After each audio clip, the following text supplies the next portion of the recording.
नमस्कार साथियों, मेरा नाम है विकास और मैं स्वागत करता हूं साथी आपका एक और नए वीडियो में। आज के इस नए लेक्चर में बात करने वाले हैं कि जो आपका क्लास 12 मैथ्स है, चैप्टर नंबर आपका 1 है जिसको बोलते हैं रिलेशन एंड फंक्शन है, उसका एक और बेहतरीन कंसेप्ट हम आज के इस वीडियो में साथी करने वाले हैं। और आज का जो टॉपिक हमारा होने वाला है वो इम्पोर्टेंट होगा, यानी जिसके बारे में बात करने वाले हैं इस चैप्टर का वेरी इंपॉर्टेंट क्वेश्चन यहाँ से बन सकता है साथी। तो यहाँ पे डिस्कस करते हैं जो आज का हमारा क्वेश्चन है उसके बारे में। इससे पहले वाले वीडियो में हमने बनाया है कि 2-3 वीडियो ऑलरेडी बना दिया है चैप्टर नंबर 1 का, उनको जाके आप लोग जरूर से वॉच कीजिएगा और आपका सपोर्ट बनाए रखेगा। यानी शेयर भी जरूर करना, आपको वीडियो को लाइक जरूर करना है और कमेंट में आपको जरूर बताना है कि वीडियो आपको कैसे लगे, समझ में आ रहा है या नहीं आ रहा। दोनों बातें यहाँ से आपको कमेंट में जरूर बतानी है।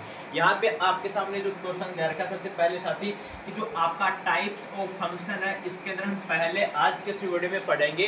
पहले हमारे पास में 2 फंक्शन होते हैं उसको पढ़ेंगे।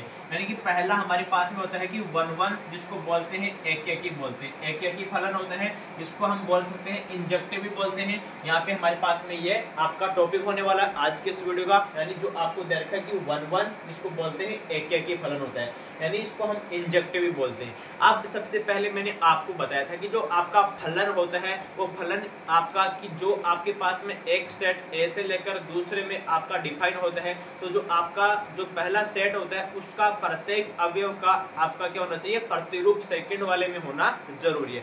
जैसे आप लोग यहाँ पे देखेंगे हमारे पास में क्या है, एक यहाँ पे देखोगी ये आपके पास में 1 2 3 4 ऐसा आपके सामने क्या दे रखा है, ये आपका अक्ष दे रखा है यहाँ पे। और यहाँ पे आपके सामने एक y दे रखा है, यहाँ पे मैंने लिखा कि ये y है, यहाँ पे लिखा कि a b c, इस प्रकार से मैंने लिखा साथी। अब आप लोग देखेंगे यहाँ से कि इस वाले का रिलेशन आपको इससे मिलना चाहिए, इसका रिलेशन आपका इससे है और इसका रिलेशन आपका इससे बनाया हुआ है।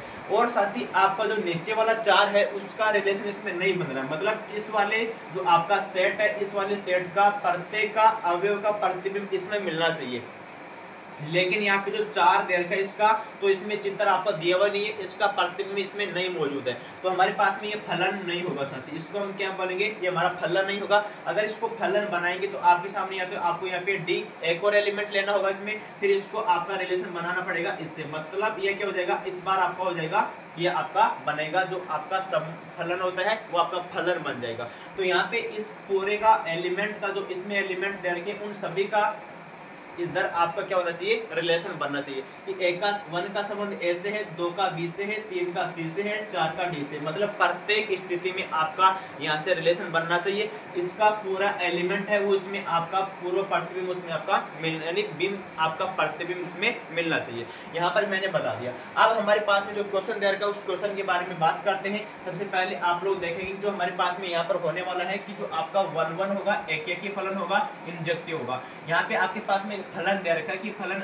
f अक्ष है वो y से आपका परिभाषित है, तो यहाँ पे आपको मैंने बना दिया कि ये आपका पहले वाला इसको बोलते हैं अक्ष बोलते हैं, यानी जो आपका f वो अक्ष है वो डिफाइन हो रहा है y के अंदर। तो यहाँ पे अक्ष हो गया, यहाँ पे ये वाला पूरा सेट है वो किसका है, y का है। और ये फलन किस में डिफाइन है, आपका f है अक्ष से y में डिफाइन हो रहा है। इसके अंदर मैंने बना दी कि जो आपका 1 है वो a से संबंध कर रहा है, यहाँ पे 2 है वो b से संबंधित है, यहाँ पे 3 है वो c से संबंधित है, यहाँ पे 4 है वो d से आपका संबंध हो रहा है साथी। इसको हम देखने वाले हैं कि आपके सामने अब देखो इनका सभी का जो आपका क्या हो रहा है, इधर चित्रण बन रहा है, मतलब एक का रिलेशन आपका 1 का ए से है, 2 का बी से, 3 का सी से, 4 का डी से। आपको इसमें 1 रिलेशन आपका सिद्ध करना है, यानी एक फलन आपको बताना है इसमें से।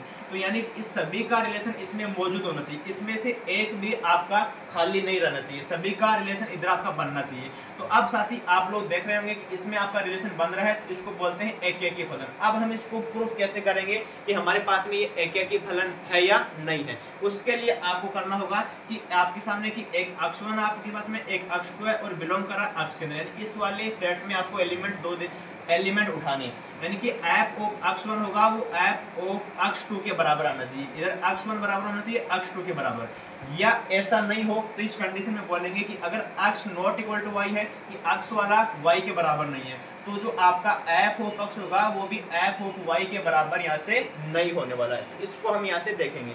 अब यहाँ पे आप लोग देख रहे होंगे कि ये आपका हो गया है कि 1 एक फलन होता है, इसको बोलते हैं इंजेक्टिव, मतलब इधर वाले का रिलेशन इधर वाला आपका मिलना चाहिए, सभी का मिलना चाहिए और एक बार ही मिलना चाहिए, वो होता है आपका एक बार ही होना चाहिए। आप सबसे पहले दे रखा है, यानी कि जो आपका डोमेन होता है, पर इमेज बोलते हैं इसको, जो आपका पूर्व प्रतिबिंब यानी जो डोमेन होता है, डोमेन किसको बोलते हैं, जो पहला सेट आपके सामने क्या पे जो अक्ष है उसको क्या बोलते हैं, आपका डोमेन बोलते हैं। तो डोमेन के अंदर कौन कौन सा आपका यहाँ पे दे रखा है उसको लिखो, एक है, फिर 2 यहाँ पे, फिर 3 है और यहाँ पे क्या है 4 है। ये आपका डोमेन बन चुका है। इसके बाद में बताना कि कोडोमेन क्या होता है। कोडोमेन होता है कि जो आपका वाई वाला होता है, जो आपका फलन है वो अक्ष से वाई में डिफाइन है, तो जो अक्ष होगा वो तो डोमेन होगा इसका, जिसको बोलते हैं प्रांत बोलते हैं। और यहाँ पे जो कोडोमेन है वो कोडोमेन ये वाई वाला होगा, जिसको बोलते हैं सप्रांत बोलते हैं। यहाँ पे इसमें देखो कौन कौन सा आपके सामने एलिमेंट है, वो लिखो A B C D E F है, वो आ जाएगा आपका कोडोमेन। तो यहाँ पे लिख दो कि A लिखो, फिर B लिखो, फिर C लिखो, फिर D लिखो, फिर E लिखो और यहाँ पे F आ जाएगा। इस प्रकार से आप लोग क्या बना दोगे, इसमें कोडोमेन बना दोगे, जिसको बोलते हैं सप्रांत। अब आपके सामने आता है कि जो आपका यहाँ पे रेंज दे रखा है, रेंज क्या होता है। रेंज वही होता है जो आपका कोडोमेन से क्या होता है, बराबर भी हो सकता है। यहाँ पे देखो जो आपका मैंने लिखा है कि जो रेंज होती है वो इमेज होती है, या तो वो कोडोमेन यानी इसका सबसेट होता है, वो सबसेट के बराबर भी हो सकता है और इससे बड़ा भी हो सकता है, इसको बोलते हैं कोडोमेन। यानी कंडीशन यहाँ पे ऊपर वाली भी लग सकती है, नीचे वाली भी लग सकती है। जो रेंज होती है वो क्या होती है, कोडोमेन से या तो वो छोटी हो सकती है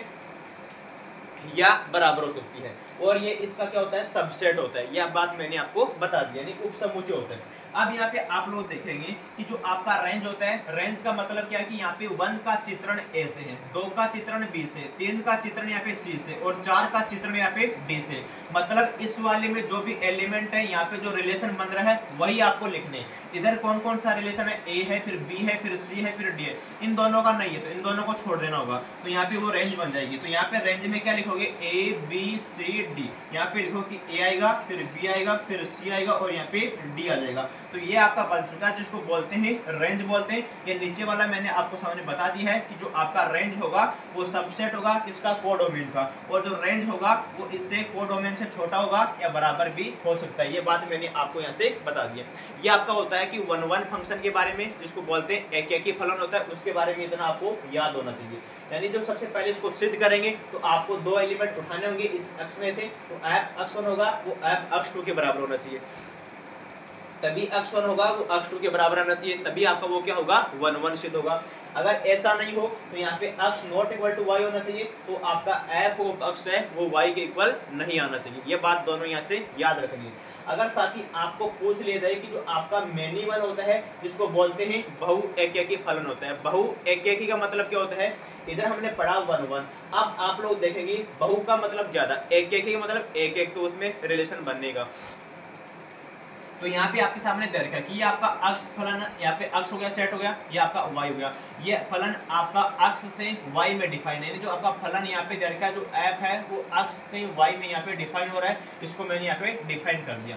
इस वाले में आपका यानी जो एलिमेंट है 1 है, यहाँ पे 2 है, यहाँ पे 3 है, यहाँ पे 4 है। इस वाले y में रिलेशन अब जो एलिमेंट है वो a है, फिर b है, फिर c है, फिर d है, फिर e है, फिर यहाँ पे f आपको दे रखा है। अब मैंने क्या बताया कि जो आपका जो अक्ष होता है वो यहाँ पे अक्ष क्या बनेगा, इसका डोमेन बनेगा। तो यहाँ पे पहले लिखो इसका जो डोमेन क्या होगा, यहाँ पे 1 2 3 4 ये क्या हो जाएगा, इसका डोमेन हो जाएगा। मैंने आपको बताया कि कोडोमेन क्या होता है, जो ये y वाला पूरा होता है उसको बोलते हैं कोडोमेन। तो यहाँ पर इसमें आएगा a आएगा, फिर b आएगा, c आएगा, d आएगा और e आएगा और इसमें f भी शामिल हो जाएगा। ये आपका कोडोमेन होता है। मैंने आपको बताया था कि जो रेंज होता है वो रेंज क्या होगा, रेंज वह होगा कि जो इधर वाले का जो चित्रण आपका इधर बन रहा है उसको लिखने, लेकिन इसको रिपीट नहीं करना है। कि यहाँ पे देखो कि इसका 1 का चित्रण b के साथ में, 2 का भी b के साथ में, तो उसको रिपीट नहीं करेंगे। यहाँ पे आप लोग क्या लिखेंगे इसमें कि अगर यहाँ पे b मिल रहा है तो b को लिखो, यहाँ पे आपका c आ रहा है c को लिखो, यहाँ पे आपका d आ रहा है उस d को लिखेंगे। तो यही क्या बन जाएगा, इसका रेंज बन जाएगा। मतलब इसका जो रिलेशन बन रहा है वही क्या हो जाएगा, यहाँ पे परिभाषित हो रहा है b c d, इसका रेंज बन जाएगा। अब मैंने आपको बताया जो आपका रेंज होता है वो तो या कोडोमेन से छोटा होगा या बराबर हो सकता है, या इसका ये क्या हो जाएगा, सबसेट हो जाएगा। ये बात आपको यहाँ पे समझ में आनी चाहिए। उम्मीद करता हूँ आप लोग यानी जो ये बातें और ये वाली बात समझ गए होंगे। अब मैंने आपको बताया कि जो मेनी वन फंक्शन होता है वो कैसे होगा। अब आप लोग देखेंगे जो आपका एफ ऑफ यहाँ पे 1 है उसका रिलेशन किससे, बी से। यहाँ पे देखेंगे जो आपका एफ ऑफ 1 है उसका रिलेशन आपका बी से बना, मतलब यहाँ पे बी आएगा। यहाँ पे आपके पास में क्या है, एफ ऑफ 2 है उसका रिलेशन किससे बन गया, बी से बन गया। अब आप लोग देखेंगे कि जो आपने एलिमेंट उठाए 1 और 2 उठाए, है उसका क्या मिल गया, रिलेशन ज्यादा मिल गया। मतलब बी का इसका भी मिल रहा है 1 का भी और 2 का भी क्या मिल रहा है, बी मिल रहा है। इसका मतलब हो गया बहु एक एक हो गया, यानी रिलेशन तो मिल रहा है एक एक बार, लेकिन वो क्या मिल रहा है, ज्यादा बार बन रहा है। तो यही फंक्शन क्या होता है आपका, बहु एक एक होता है, जो मैंने बता दिया कि इसका रिलेशन आपके सामने बनाया तो ये बी है, इसका रिलेशन सबसे ज्यादा बार बन गया। उम्मीद करता हूँ ये आपको समझ में आया होगा। अब आपके सामने क्वेश्चन दे रखा है, इस क्वेश्चन को यहाँ से सोल्व करेंगे। दे रखा है कि सिद्ध कीजिए कि एफ ऑफ अक्स है इज इक्वल टू 2x के द्वारा प्रदत्त फलन एफ n से n में एक एक ही आपका n यहाँ पे दे रखा है नेचुरल नंबर है, जिसको बोलते हैं प्राकृत संख्या है। अब यहाँ पे आप लोग देखेंगे, पहले इसको हम इस प्रकार से चित्र से बना के देखते हैं। यहाँ पे आपका ये भी क्या है, आपका नेचुरल नंबर का सेट है, और यहाँ पर आपके पास में ये भी क्या आपका नेचुरल नंबर का सेट है, ये भी आपका n हो चुका है। और ये फलन यहाँ से डिफाइन हो रहा है, किससे, n से n में डिफाइन हो रहा है, मैंने यहाँ पे बता दिया। अब आप जानते होंगे कि जो आपका नेचुरल नंबर होता है, जिसको बोलते हैं प्राकृतिक संख्या, 1 से स्टार्ट होती है। यहाँ पे मैंने लिखा कि 1 आएगा, इसमें 2 आएगा, यहाँ पे 3 आएगा, यहाँ पे 4 आएगा, यहाँ पे 5, इस प्रकार से इसमें चलता हुआ चला जाएगा आगे तक ये। और इसको सिद्ध करना आपका ये एक एक ही है। यहाँ पर भी नेचुरल नंबर, तो यहाँ पर 1 आएगा, फिर 2 आएगा, फिर 3 आएगा, फिर 4 आएगा, फिर 5, फिर 6, इस प्रकार से ये भी आपका चलता हुआ चला जाएगा। अब साथ ही आपके सामने जो फलन दे रखा है, उस फलन को आप लोग यहाँ पे देखेंगे, जो आपका एफ ऑफ अक्स है वो यहाँ पे दे रखा है कि 2 अक्स दे रखा है। मतलब आपको ये एफ ऑफ अक्स है, इसमें कोई भी एक वैल्यू आप पुट करो, इधर वाले फलन में आपको वो मिलना चाहिए। जैसे मैंने यहाँ पे एफ ऑफ 1 रखा है इसमें, तो यहाँ पर क्या बन गया कि 2 गुणा 1 बन गया, साथ ही यहाँ पर क्या बन गया, ये 2 बन गया। इस प्रकार से मैंने लिखा कि 2 आ गया। फिर मैंने यहाँ पर लिखा कि इसमें एफ ऑफ 2 लिखा, तो यहाँ पर हो गया 2 गुणा 2 बराबर क्या हो गया, यहाँ पे 4 आ जाएगा। इसके बाद में मैंने लिखा कि एफ ऑफ 3 लिखा, यहाँ पर आएगा 3 गुणा 2 बराबर यहाँ पर हो गया 6 हो गया। इसके बाद में मैंने लिखा कि F of 4 is equal to क्या आएगा, 4 गुणा 2 आएगा, इज इक्वल टू क्या हो गया, यहाँ पे 8 हो गया। इस प्रकार से रिलेशन आपका आगे बनता चला जाएगा। मतलब आपने पहले 1 का रिलेशन बनाया वो तो 2 आ गया, मतलब यहाँ पे आपने जो 1 का रिलेशन बनाया वो 2 के साथ में आ गया। यहाँ पे आपने 2 का रिलेशन बनाया वो किसके साथ में आएगा, यहाँ पे आपका 2 का रिलेशन आएगा 4 के साथ में, तो 2 का रिलेशन बनाओ 4 के साथ में। यहाँ पे आपने 3 का बनाया, 3 का किसके साथ में आएगा, यहाँ पे 6 के साथ में आएगा। यहाँ पे आपने 4 का बनाया, तो यहाँ पे 4 का 8 के साथ में आएगा। मतलब इस प्रकार से रिलेशन आपका बनता हुआ चला जाएगा। अब आप लोग देख रहे होंगे कि मतलब इधर वाले जितने भी एलिमेंट है उनका यहाँ पे प्रतिबिंब आगे वाले में आपको मिलता हुआ चला जाएगा। मतलब आपका 2 का मल्टीपल होगा, लेकिन सभी का प्रतिबिंब आपको मिल जाएगा। तो इसके अंदर बोल सकते हैं ये हमारे पास में क्या होगा, एफ एक एक हो जाएगा। ये तो हमने कर दिया चित्र से, ग्राफ से कर दिया। यहाँ पर क्या होगा, एफ एक एक ही होता है। यहाँ पे इसको आप दिखा दोगे, मतलब इसका सभी एलिमेंट्स का प्रतिबिंब आपको इसमें मिलना चाहिए, जो हमारे सामने मिलता हुआ चल रहा है, आगे तक चला जाएगा ये। तो ये आपका हो गया एक एक ही। अब हमारे पास में जो क्वेश्चन में आएगा कि पर्सन में किस प्रकार से हम लोग उसको सॉल्यूशन कैसे करेंगे। यहाँ पर आपको मैंने बताया कि सबसे पहले आप लोग यहाँ पर क्या करोगे कि जो आपका एफ ऑफ अक्स 1 है, यहाँ पे अक्स 2 है, आपको अक्स में से कोई भी आपको 2 वैल्यू ऐसे उठानी होगी। तो यहाँ पर हमारे पास में दे रखा है कि ये आपके पास में क्या है, अक्स 1 है, यहाँ पे फलन दे रखा है। तो यहाँ पे मैंने लिखा कि अक्स 1 लिखा, और यहाँ पर मैंने अक्स 2 लिखा, वो आपका अक्स 1 में अक्स में बिलोंग करा, जो आपका क्या होता है यहाँ पे प्रांत होता है, जिसको बोलते हैं डोमेन में बिलोंग करता है। यहाँ पे फलन आपका दे रखा है, तो फलन आपका एफ ऑफ अक्स है वो किसके इक्वल है, यहाँ पे 2 अक्स के बराबर है। तो मैंने यहाँ पर इसमें लिखो, दोनों को बराबर करके दिखाओ, तो यहाँ पर आएगा कि एफ ऑफ अक्स 1 आएगा वो किसके बराबर आएगा, यहाँ पे एफ ऑफ अक्स 2 के बराबर आएगा। यहाँ पे एफ अक्स 1 का वैल्यू क्या होगा, इसमें रख दो फलन में, तो 2 अक्स 1 होगा, यहाँ पर क्या हो जाएगा, इधर भी होगा 2 अक्स 2 हो जाएगा।